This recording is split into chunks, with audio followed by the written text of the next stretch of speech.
በቃ 5000 ብር አስገባና በዋትስአፕ እንትኑ ላክልኝ እኔ ጸሎት ላይ ነኝ ጸልይልሃለሁ ምናምን ወንጌልን ያረከሱበት እንደዚህ አይነት ዘመን አላየሁም። እዚህ ሀገር መረዳዳት የሚባል ነገር የለም። እንግልናሽን በስንት እድሜ ነበር ያጣሽው?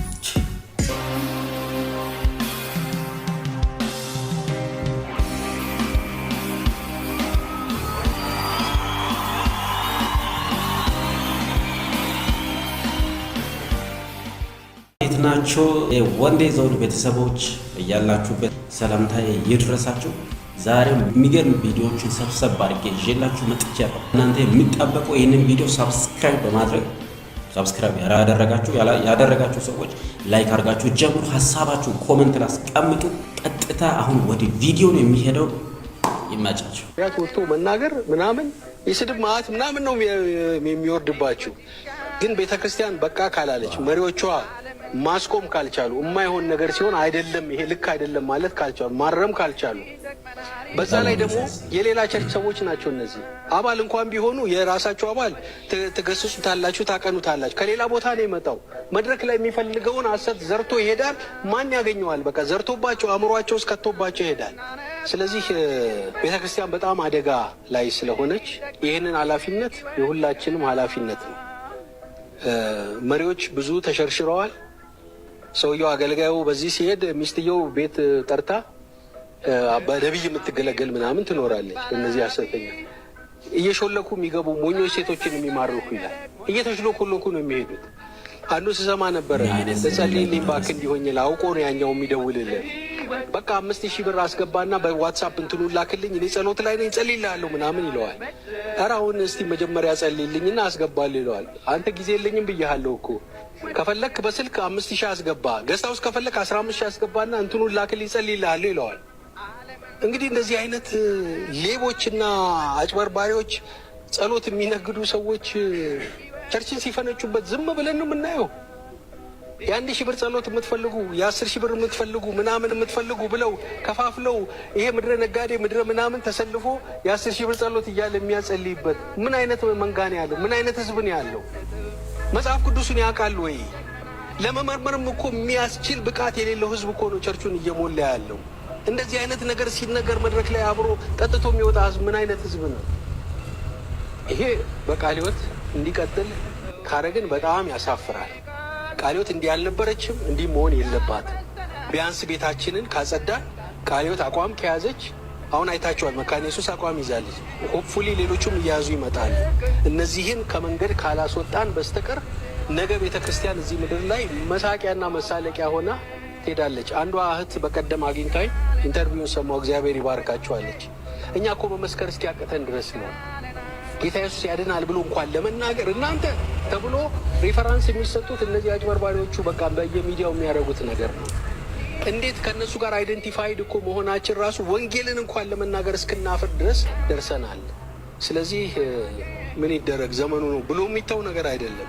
እውነት ቤተክርስቲያን የምንወድ ከሆነ የክርስቶስ አካል ጉዳይ ያገባናል የምንል ሰዎች ከሆነ እነዚህን ነገሮች ዝም ብለን የምናይበት ነገር አይደለም። በጣም ይሄ ዘመን በነገራችን ላይ አባታችንን እግዚአብሔር ይባርከው የሚገርም ሀሳብ ነው። እንደዚህ ማውራታቸው ራሱ ትልቅ ነገር ነውና እኔ የቤተ ክርስቲያንን ታሪክ ወደ ኋላ ዞር ብዬ በማጠናበት ጊዜ በማይበት ጊዜ እንደዚህ የረከሰበት ወንጌል እንደዚህ የረከሰበት ወንጌል ያረከሱበት ወንጌል አልረከሰም፣ ግን ወንጌልን ያረከሱበት እንደዚህ አይነት ዘመን አላየሁም። ብዙዎች ወንጌልን ትተው ወደ ኋላ እንዲሸሹ የሚያደርጉበት እያንዳንዱ መልእክታቸው ከገንዘብ ጋር የተያያዘ ብቻ ቀርባችሁ አሉ የተባሉ አገልጋዮችን ቢታዩ የምታዩ ውስጣቸው ያለው ሞቲቫቸው ሁሉ ገንዘብ ነው። ገንዘብ ነው።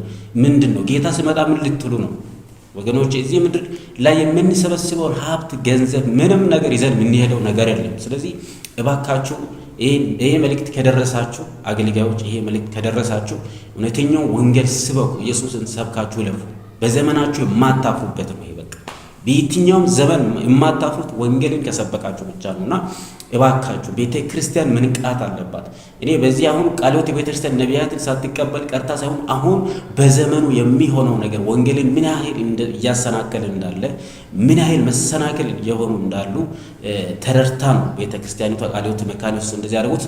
ሌሎችም እንደዚህ አይነት አቋም ቢወስዱ እኔም በራሴ በኩል በጣም ደስተኛ ነው የሚሆነው ማለት ነው። ምክንያቱም እውነተኛ የሚያገለግሉ ሰዎችን በእነሱ መነጽር ነው የሚያዩት። በዓለም ያሉ ሰዎች ሙስሊም በሉት ኦርቶዶክስ በሉት በየትኛውም እምነት ውስጥ ያሉ ሰዎች በነዛ ሚዲያ ውስጥ ካሉት ጋር እኛ አንድ ላይ አደባልቆ የሚያዩ ማለት ነው። ስለዚህ የወንጌል ስም ነው እያጠፋን ያለ ነው። ለራሳችሁ ስም ልታገኙ ትችላላችሁ፣ ታዋቂ ልትሆኑ ትችላላችሁ። ነገር ግን የወንጌል ስም እየጠፋ ስለሆነ እባካችሁ ከዚህ መንገድ ተመልሳችሁ እንደውም ገንዘብ አታችሁ ስራ ምናምን ገንዘብ አስፈልጓችሁ ከሆነ ቀጥታ ስራ ነው ሌላ ስራ ሰርታችሁ ራሳችሁን ቤታችሁን ማስተዳደር ትችላላችሁ።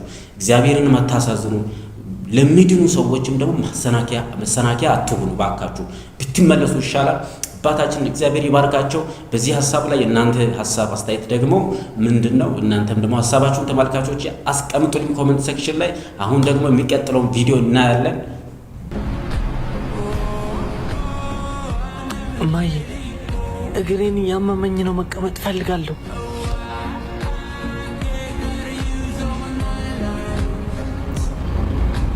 ወጣት አይደለ? አሁን ልጄ ብትቀመጥ ምን ችግር አለ? እዚህ ሀገር መረዳዳት የሚባል ነገር የለም። ልጄ ቆማ እያለቀሰች አታይም?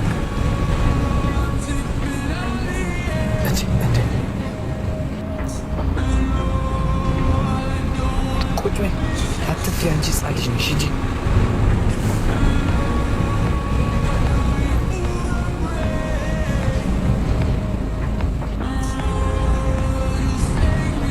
ሂድ አንተ ቦታ ቁጭ በል፣ እኔ ቆማለሁ።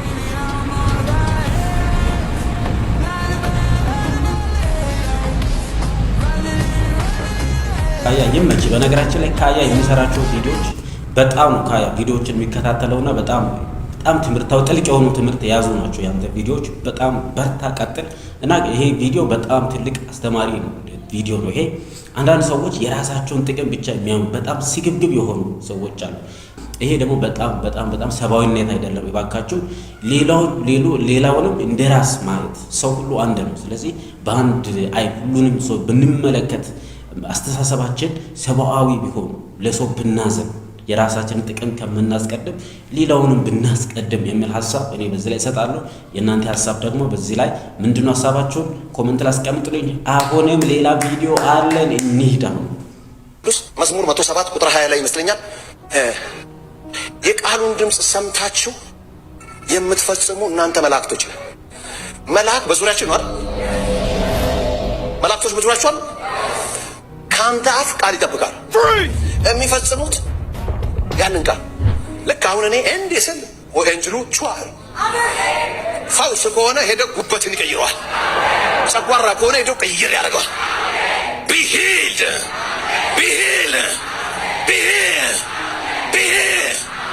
የሐኪሙ ሪፖርት ተገለበጠ ስል ኤንጅሉ ይገለብጠዋል። You mighty one who do his bidding, who obey his word. እኔ አልገባኝ። his HIS his የተባለው የሱን የተባለው የጃፒን ነው ወይንስ የእግዚአብሔርን መላእክት ነው? ቃሉን የምትፈጽሙ ብርቶችና ኃያላን የማንን ቃል? የጃፒን ወይስ የእግዚአብሔርን? የቃሉንም ድምፅ የምትሰሙ መላእክቱ ሁሉ የማንን የቃል ድምፅ? የጃፒን ወይንስ የእግዚአብሔርን?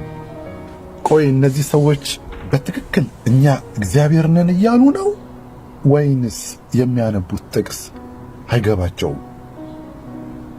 አልበዛም እንዴ? የብሬ ነው ማለት ምንድነው? እንደዚህ የሚገርመኝ ደግሞ ህዝቡ እንደው ክፍሉ እንኳን እየተናገራችሁ መዝሙር 103 ቁጥር 20 እየተባላችሁ አንድ ሰው ከዛ ጉባኤ ውስጥ ታዲያ የእግዚአብሔርን መልአክ ነው እንጂ ያንተን መልአክ ነው እንዴ አይልም። በቃ አሜን። ኦ ማይ ጋድ። ነገራችሁ ላይ አሜን ማለት መንፈሳዊ ነገር ብቻ የሚመስላችሁ ሰዎች በጣም ተሳስታችኋል። አሜን ማለት እኮ ተስማምቻለሁ ማለት ነው። ኦኬ። እግዚአብሔር ከህዝቡ ጋር ቃል ኪዳን ሲያደርግ ህዝቡ ሁሉ አሜን ይላል። ህዝቡ ሁሉ አሜን ይላል ሲል ቀላል ነገር እንዳይመስልህ። እግዚአብሔር ከህዝቡ ጋር ቃል ኪዳን እያደረገ ነው። እሺ ብትሉ ብትታዘዙ የምድርን በረከት ትበላላችሁ፣ እምቢ ብትሉ ግን ሰይፍ ይበላችኋል። አሜን። ኦኬ እግዚአብሔር ይህንን ቃል ይዞ ሄደ። ከዛስ እነሱ በኪዳኑ አልጸሉምና እኔም ቸል አልኳቸው ይላል። ስለዚህ የቱ ጋራ ታዘው የምድርን በረከት እንደበሉ የቱ ጋራ ሳይታዘዙ ሰይፍ እንደበላቸው መጽሐፍ ቅዱስ በተለያየ ቦታ ይናገራል። ስለዚህ አሜን ማለት ተስማምቻለሁ ማለት ነው። አሜን ስትል እዚህ ጉባኤ ውስጥ ያላችሁ ሰዎች ሁሉ ጃፒ ቃሉን አንብቦ ራሱን በእግዚአብሔር ቦታ አድርጎ ለእግዚአብሔር የተጻፈውን ለራሱ እያደረገ ሲጠቀምበት እናንተ አሜን ስትሉ አሜን ተስማምተናል። ጃፒ ሆይ ራስህን በእግዚአብሔር ቦታ ማስቀመጥህን አሜን ተስማምተናል ማለታችሁ እንደሆነ ይገባችኋልን?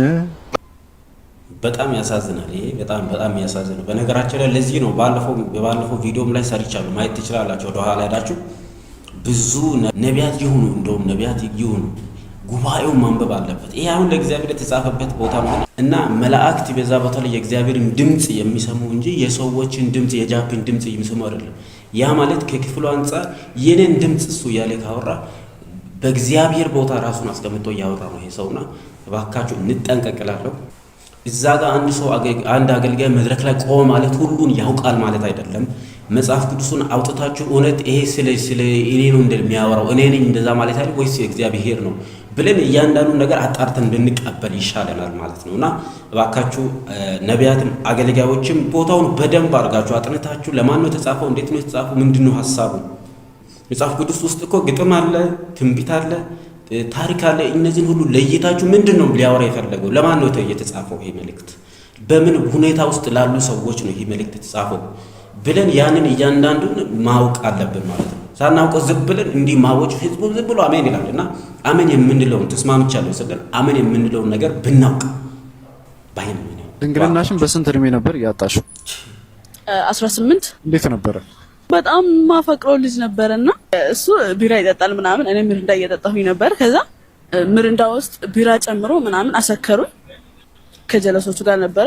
ከዛ ጠዋት ስነጋ የለም። ሴቶች እንደዚህ አይነት ነገር ሊኖር ይችላል። ለፈን ብቻ አይደለም እንደዚህ አይነት ቪዲዮ የምንሰራው፣ እናንተ ደግሞ ተማሩበት። የኔ አለ አልተነካም አለ። በጣም የሚገርም ነው። ትውልዱ ወዴት እየሄደ ነው? በነገራችን ላይ ይሄ ልጁ የሚሰራቸው ቪዲዮ የሚመልሱ ሴቶችም ደግሞ ምን አይነት ድፍረት ነው! አደባባይ ላይ እንደዚህ አይነት ነገር በቃ ክብር መሰላት እንዴ? አዎ ብላ በድፍረት መጣው። ክብር እኮ አይደለም ይሄ። እባካችሁ ሴቶች ይሄ በጣም ይሄ ጉብዝና አይደለም ወይ የሆነ ጀግንነት አይደለም። እንደዚህ አይነት ነገር መናገር ራሳችሁን ሌሎቻችሁ ጠብቁ። ከሷ ደግሞ አንደኛው የምንማረው ነገር አጥጥቷት እስከ መጠጥ ቤት ድረስ ከሱ ጋር ከገብታ እየጠጣች እንዴት እንትን ታደርጋለች ይችላል። ስለዚህ ሴቶች እህቶቻችን እባካችሁ ራሳችሁን ጠብቁ። ድንግልናችሁ ለእናንተ ክብራችሁ ነውና ጠብቁ። ራሳችሁን ጠብቃችሁ ለእውነተኛው ሰው ለትክክለኛው ሰው እግዚአብሔር ላዘጋጀው ለትክክለኛው ሰው እስክትሆኑ ድረስ የአንድ ሰው እስክትሆኑ ድረስ ራሳችሁን ጠብቃችሁ እንድትኖሩ እኔም መልእክቴን አስተላልፋለሁ ማለት ነው። ይህን ቪዲዮ ላይክ ሳታደርጉ የሚታዩ ሰዎች ብዙ ናቸው። ስለዚህ አሁኑ ነው ይህን ቪዲዮ ላይክ አድርጉ፣ ሰብስክራይብ አድርጉ፣ ቤተሰቡ ነው የደወል ምልክቷን ጫና አድርጓት። ቀጣይ ደግሞ በሚገራርም ቪዲዮዎች ተመልሼ እመጣላችኋለሁ። ስለዚህ ለአሁኑ በዚሁ እንጨርሳለን። ይመቻችሁ።